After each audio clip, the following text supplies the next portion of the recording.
पती राम आणि पत्नी सीता हे पुण्यवान जोडपे होते. राम कामानिमित्त बाहेरगावी जात असे, तर सीता घर सांभाळत होती. ती मुलांचे संगोपन करत, सासू सासऱ्यांची सेवा करत होती. राम रोज देवाचे स्मरण करत म्हणायचा, मी बाहेर जाऊन काम करतो, कुटुंबासाठी कमवतो, हे खूप पुण्याचे काम आहे. पण सीता कधीच गावी गेली नाही. ती म्हणायची, घरातील माणसे आणि जबाबदाऱ्या कोण बघणार.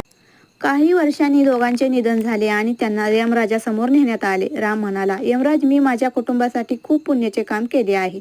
मला स्वर्गात जाण्याचा अधिकार आहे. यमराजाने स्मित केले आणि विचारले, पुण्याचे काम फक्त तूच केलेस का? सीता जेव्हा घरात सगळे सांभाळत होती, तेव्हा तीही पुण्याची भागीदारी होती.